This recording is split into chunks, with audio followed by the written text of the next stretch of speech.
ഇതിപ്പോൾ ശ്രീകണ്ഠേശ്വരം റോഡ്. നമുക്ക് നേരെയാണ് പോകേണ്ടത്. Okay, welcome back to Redify. ഇന്ന് നമ്മൾ ചെറിയൊരു പരീക്ഷണം നടത്താൻ പോകുന്നു. അപ്പോൾ നമ്മൾ പോകുന്നത് ഇവിടെയുള്ള ഇന്ത്യൻ ഓയിലിൻ്റെ പെട്രോൾ പമ്പിലേക്കാണ്. XP100 സ്റ്റോക്ക് വന്നിട്ടുണ്ടെന്ന് പറഞ്ഞു. പോയി നോക്കാം. നമ്മളെ വണ്ടിയിൽ ആരെങ്കിലും നമ്മൾ നോക്കിയാലേ പറ്റുള്ളൂ. നമ്മൾ സന്തോഷിക്കാൻ വേണ്ടി എത്രയും കിലോമീറ്റർ വണ്ടി ഓടിക്കുന്നു. അതുപോലെ വണ്ടിയുടെ ഹാപ്പിനെസ് എന്ന് പറയുന്നത് അതിൻ്റെ എൻജിൻ്റെ ക്വാളിറ്റിയിലാണ്. വരുന്ന ഇത്രയും വരട്ടെ. എന്തായാലും ഇതുവരെ E20 പണികൾ കിട്ടിയിട്ടുള്ള കാര്യങ്ങളൊന്നും ആരും യൂട്യൂബിലൊന്നും പറഞ്ഞിട്ടില്ല. അതുകൊണ്ട് തന്നെ കൃത്യമായിട്ട് നമുക്ക് ഉടനെ അറിയാമല്ലോ. പക്ഷേ വണ്ടി പെട്രോൾ കുറേ ഉണ്ട്. കാരണം ഇന്നലെ ഞാൻ തമിഴ്നാട്ടിൽ നിന്ന് കുറച്ച് അടിച്ചായിരുന്നു. XP95 അടിച്ചായിരുന്നു തമിഴ്നാട്ടിൽ നിന്ന്. 500 രൂപയ്ക്ക് അടിച്ചപ്പോഴത്തേക്കും അടിച്ച് തിരിച്ച് വരുന്ന വഴിക്കാണ് എനിക്ക് അപ്ഡേറ്റ് വന്നത്. എന്തെന്ന് പറഞ്ഞു കഴിഞ്ഞാൽ പെട്രോൾ പമ്പിൽ പെട്രോൾ ലോഡാവുന്നുണ്ട്. XP100 ലോഡായിക്കൊണ്ടിരിക്കുകയാണ്. നേരത്തെ ചെന്നാൽ കിട്ടും എന്ന രീതിയിലാണ് പറഞ്ഞത്. പക്ഷേ ഇപ്പം ഞാൻ അന്വേഷിച്ചപ്പം അവിടുത്തെ ഒരു ചേട്ടൻ പറഞ്ഞത് തിങ്കളാഴ്ച വരെ എന്തായാലും മിനിമം ബാൻ ഇതിലുണ്ടാവും. പക്ഷേ എൻ്റെ ഒരു സ്വഭാവം വെച്ചിട്ട് ലാസ്റ്റ് മിനിറ്റുള്ള rush I don't like it. പിന്നെ രണ്ടാമത്തെ കാര്യം, സെക്കൻഡ് സാറ്റർഡേ നാളെ ഞായറാഴ്ച, അപ്പോൾ ഒരു എല്ലാവരും റൈഡിന് പോകുന്ന ഒരു ലക്ഷണം കാണുന്നുണ്ട്. 4000 ലിറ്റർ അങ്ങോട്ട് പെട്രോൾ വന്നിട്ടുണ്ടെന്നാണ് പറഞ്ഞത്. 4000 ആണെന്നാണ് എൻ്റെ വിശ്വാസം. സോ അതിൽ കുറച്ചെങ്കിലും എൻ്റെ വണ്ടിയിൽ നിറച്ചിട്ട് എനിക്ക് എൻ്റെ ഒരു മൈലേജ് ഒന്ന് ചെക്ക് ചെയ്യണം. ഇല്ല, വണ്ടിക്ക് മൈലേജ് കുറവുണ്ടെങ്കിൽ അതുണ്ട് എന്ന് തന്നെ പറയുക. കാരണം എൻ്റെ വീഡിയോ കാണുന്ന ഒരാളെങ്കിലും അത് മനസ്സിലാക്കണം. കാരണം ഒരുപാട് പേര് ഇപ്പം വന്നിട്ട് പറയുന്നു 40 കിട്ടുന്നു, 45 കിട്ടുന്നു. മേ ബി E20 പെട്രോൾ ഉപയോഗിക്കുന്ന വണ്ടികളിൽ E20 പെട്രോൾ തന്നെ അടിക്കാൻ നേരത്തെ ചിലപ്പം മൈലേജ് കിട്ടുന്നുണ്ടാവും. അതിനെപ്പറ്റി എനിക്കറിയില്ല. പിന്നെ എന്താ പറയുക, റോയൽ എൻഫീൽഡിന് വണ്ടി ഉപയോഗിക്കുന്നവർ അതിൻ്റെ E20 കാർബറേറ്ററൊക്കെ വാങ്ങി ഉപയോഗിക്കുന്നെന്ന് പറഞ്ഞിട്ട്, പക്ഷേ അവർക്കും സത്യസന്ധമായി പറഞ്ഞു കഴിഞ്ഞാൽ പണികളുടെ ഒരു കൂമ്പാരം വന്നു തുടങ്ങിയിരിക്കുകയാണ്. കാരണം E20 പെട്രോൾ എന്ന് പറയുന്നത് എത്തനോൾ അടങ്ങിയ പെട്രോളാണെന്ന് നിങ്ങൾക്കറിയാം. അതിൻ്റെ ഒരു കാർബറേറ്ററിൽ അടഞ്ഞിട്ട് നല്ല നല്ല പണികൾ ഇപ്പോൾ കിട്ടുന്നുണ്ട്. നല്ല നല്ല പണികൾ കിട്ടി തുടങ്ങിയിരിക്കുന്നു ആൾക്കാർക്ക്. അത് തന്നെ അടഞ്ഞു തുടങ്ങിയിരിക്കുന്നു. അത് അടഞ്ഞ് ഓവർഫ്ലോ ആവുക, പിന്നെ പെട്രോൾ ലീക്കാവുന്ന ഇഷ്യൂസ് വന്നു തുടങ്ങിയിട്ടുണ്ട്. സോ പെട്രോൾ E20 അല്ലാത്ത വാഹനങ്ങൾ, E20 ആയ വാഹനങ്ങളാണെങ്കിൽ പോലും ഞാൻ കഴിയുന്നതും കുറച്ചുകൂടെ കൂടി പെട്രോൾ അടിക്കാനേ പറയത്തുള്ളൂ.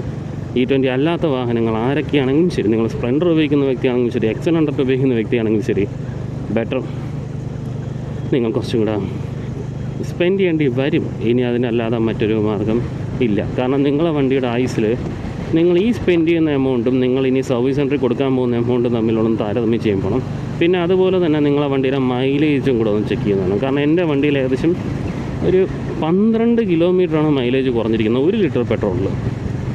1 ലിറ്റർ പെട്രോളിൽ 12 കിലോമീറ്റർ മൈലേജ് മാത്രം കുറഞ്ഞിരുന്നെങ്കിൽ പിന്നെ നമുക്ക് എന്താ പറയുക, ഓക്കെ എന്തെങ്കിലും മാനേജ് ചെയ്യാൻ തരാം. പക്ഷേ വണ്ടി അത്രത്തോളം ഒരു എനിക്കങ്ങ് ദേഷ്യം വരുന്നുണ്ട് സത്യം പറഞ്ഞു കഴിഞ്ഞാൽ. അത്രത്തോളം ഒരു നാശക്കോട്ടയാക്കുന്ന രീതിയിലാക്കി പറഞ്ഞ വണ്ടി. ഞാനിത്ര ഇമോഷണലായി സംസാരിക്കുന്നതിൻ്റെ കാരണം എന്ന് പറഞ്ഞു കഴിഞ്ഞാൽ, എനിക്കിന്ന് ഓർമ്മയുണ്ട് 2022 കുറച്ചല്ല, ഒരു ട്രിപ്പിൽ തന്നെ 2000-3000 ഒറ്റ സ്ട്രെച്ചിലൊക്കെ പോകുന്ന ടൈപ്പായിരുന്നു. ആ ഒരു സമയത്ത് വണ്ടിക്ക് കിട്ടിക്കൊണ്ടിരുന്ന മൈലേജ് ആയാലും ശരി, വണ്ടിയുടെ ഒരു എന്താ പറയുക, ഒരു സ്മൂത്ത്നെസ് ആയാലും ശരി, ഒരു 5ാമത്തെ ഗിയറിലിട്ട് ക്രൂസ് ചെയ്യുക എന്നുള്ളത് എന്തൊക്കെ ഇഷ്യൂസ് ഉണ്ടെന്ന് പറഞ്ഞാൽ, ഞാൻ പറഞ്ഞ ഇതിന് മുമ്പത്തെ വീഡിയോയിൽ എൻ്റെ വണ്ടിക്കുള്ള ഇഷ്യൂസ് കുറേ മെൻഷൻ ചെയ്തിട്ടുണ്ട്. ആ ഇഷ്യൂസ് ഉണ്ടെങ്കിലും ആ ഒരു സ്മൂത്ത്നെസ്, എൻജിൻ സ്മൂത്ത്നെസ്, റിഫൈൻമെൻറ്റ് എന്ന് പറഞ്ഞ സാധനം ഉണ്ടല്ലോ, അതൊരിക്കലെങ്കിലും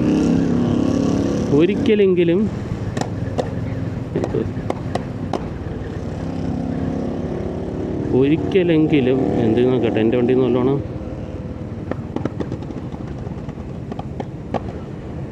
ഇപ്പം എൻ്റെ വണ്ടിയിൽ നിന്നാണോ അല്ലേ വന്നൊരു പിടുത്തമില്ല.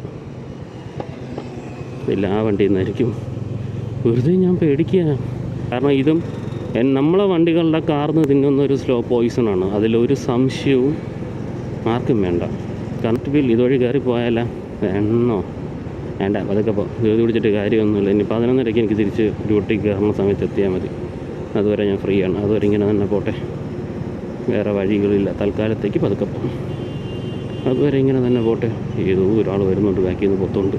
ഈ മെയിൻ കുഴപ്പം ഞാൻ ഈ സൈഡ് വഴി പിടിച്ച് പോകുന്നത് തന്നെ എന്നെ ആരും ശല്യം ചെയ്യാതിരിക്കാനാണ്. ഇനി നമുക്ക് കുറച്ച് ദൂരം കൂടെ ഉണ്ട്. നമുക്കിനി ഓവർടേക്ക് ചെയ്യാം, വേറെ വഴിയില്ല.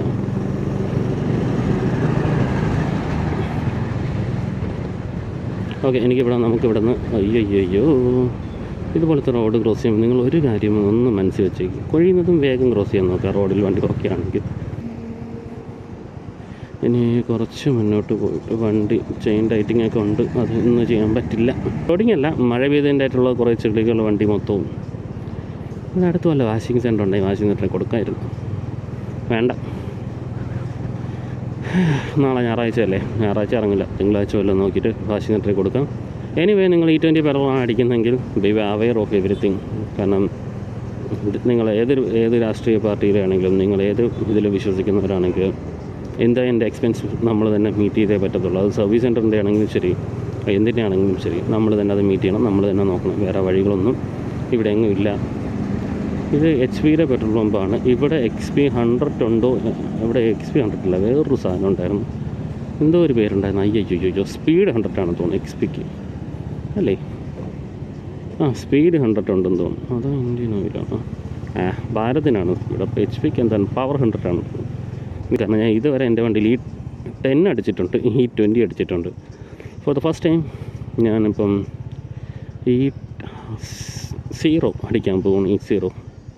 അപ്പോൾ നമുക്കൊരു ഐഡിയ കിട്ടുമല്ലോ വണ്ടി എത്രത്തോളം സ്മൂത്താകും, എത്രത്തോളം സെറ്റാകും എന്നുള്ള രീതിയിലൊക്കെ.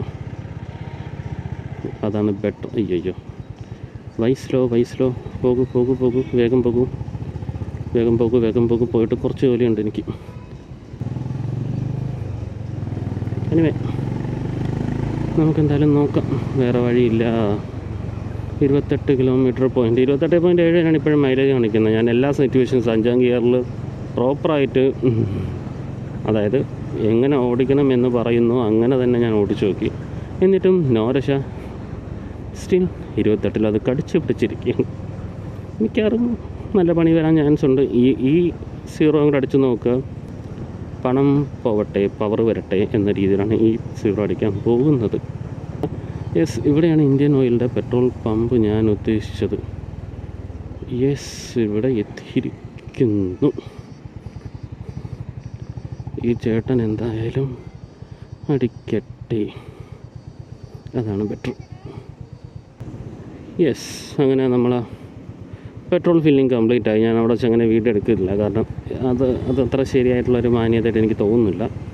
അതുകൊണ്ട് ഞാൻ ആ അവരെ വീഡിയോ ഒന്നും എടുത്തിട്ടില്ല. 165 രൂപ 35 പൈസ 1 ലിറ്റർ പെട്രോളിൻ്റെ വില. 1500 രൂപയ്ക്ക് അടിച്ചു. കാരണം എൻ്റെ ഓൾമോസ്റ്റ് ഞാൻ പറഞ്ഞു 500 രൂപയ്ക്കുള്ള പെട്രോൾ ഓൾമോസ്റ്റ് ഉണ്ട് അതിൻ്റെ അകത്ത്. ഓൾമോസ്റ്റ് ഫുള്ളായി. ഇനിയിപ്പോൾ നമുക്കറിയാം 28.7 നിന്ന് എത്രത്തോളം മാറ്റം വരുമെന്ന്. അറ്റ്ലീസ്റ്റ് എൻ്റെ തറക്കണം E20യും ഇന്നടിച്ച ഈ 0 കൂടെ ആകുമ്പോഴത്തേക്കും ഈ 10 എത്തും. കാരണം ഒരു 10% കുറഞ്ഞ് വരണമല്ലോ. അങ്ങനെയാണെങ്കിൽ ആ മൈലേജിൻ്റെ ഒരു ബെനിഫിറ്റ് എനിക്ക് ലഭിക്കും. ആ ബെനിഫിറ്റ് ലഭിക്കുകയാണെങ്കിൽ അയ്യോ പോണ വഴി മറന്നുപോയല്ലോ.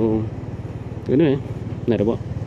അപ്പം E85 E20യും അതും കൂടെ ആകുമ്പോഴത്തേക്ക് എത്ര മൈലേജ് ഡിഫറൻസ് വരുമെന്നൊരു ഐഡിയ. പിന്നെ മെയിൻ കുഴപ്പമെന്ന് പറഞ്ഞു കഴിഞ്ഞാൽ E20യുടെ പ്രശ്നമെന്ന് പറയുന്നത് ഇത് കിടക്കുന്നത്, ഈ എത്തനോൾ കിടക്കുന്നത് എപ്പോഴും ഓട്ടം പാർട്ടിലായിരിക്കും. അതുകൊണ്ട് തന്നെ ഏറ്റവും ആദ്യം കത്തിപ്പോകാൻ ചാൻസ് ഉള്ളതും വണ്ടിക്ക് ഇഷ്യൂസ് തരാൻ ചാൻസ് ഉള്ളതും ആ ഒരു എത്തനോളിൽ തന്നെയായിരിക്കും. അതുകൊണ്ട് എന്തൊരു നല്ല മനോഹരമായ വഴികൾ, കുളം പോലത്തെ റോഡുകൾ. അല്ല, ഇവിടെ ഞാൻ അധികം കുറ്റം പറയുന്നില്ല, കാരണം റോഡ് പണി നടക്കുന്നതല്ലേ ഉള്ളൂ. അതുകൊണ്ട് വലിയ ഇഷ്യൂസ് ഇല്ല. നമുക്ക് തിരിച്ചു പോകാം, വേറെ വഴികളൊന്നും ഇല്ലെന്നാണ് എൻ്റെ വിശ്വാസം.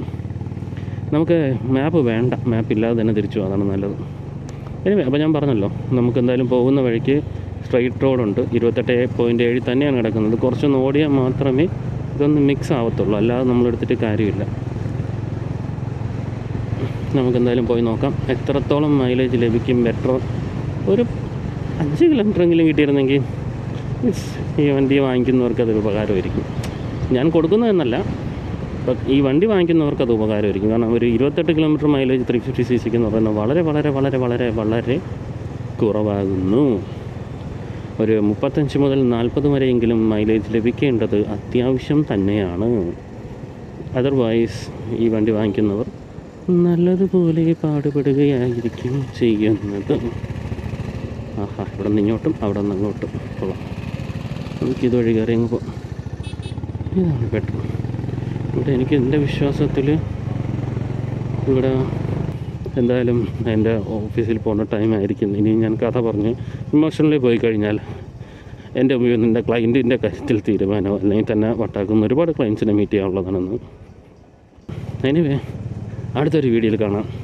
അടുത്തൊരു വീഡിയോ കാണാമെന്ന പ്രതീക്ഷയിൽ ആ വീഡിയോയിൽ ഞാൻ എന്തായാലും ഈ പുതിയ പെട്രോളിൻ്റെ അപ്ഡേറ്റ് കൃത്യമായിട്ട് ഞാൻ തരാം, എന്താണ് എങ്ങനെയാണെന്നുള്ളത്. കാരണം കുറച്ച് നോടിയാൽ മാത്രമേ ആ മൈലേജ് പ്രോപ്പറായിട്ട് അപ്ഡേറ്റ് ആവത്തുള്ളൂ, അല്ലാതെ അപ്ഡേറ്റ് ആവില്ല.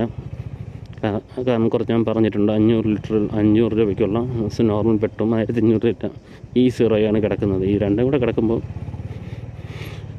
കുറച്ചൊന്ന് ടൈം എടുക്കും രണ്ടും ഒന്ന് പ്രോപ്പറായി സെറ്റ് ആവാൻ. അതുകൊണ്ട് ഞാനൊരു 100 കിലോമീറ്റർ ഓടിയതിന് ശേഷം ഞാൻ അപ്ഡേറ്റ് ചെയ്യാം, അതാണ് പെട്രോൾ. അല്ലാതെ ഞാൻ എടുത്തിട്ട് കാര്യമില്ല. എനിവേ ഞാനിവിടെ ഓഫ് ചെയ്യാം, കാരണം ഇനി ഒരു 10-20 കിലോമീറ്റർ ഉണ്ട് എനിക്ക് പോയി. ഞാനത് റെക്കോർഡ് ചെയ്തുകൊണ്ട് പോയി കഴിഞ്ഞാലേ എൻ്റെ കോൺസെൻട്രേഷൻ മൊത്തം തെറ്റും. സോ ഒരു മിനിറ്റ് ഇവിടെ എവിടെയെങ്കിലും നിർത്താം.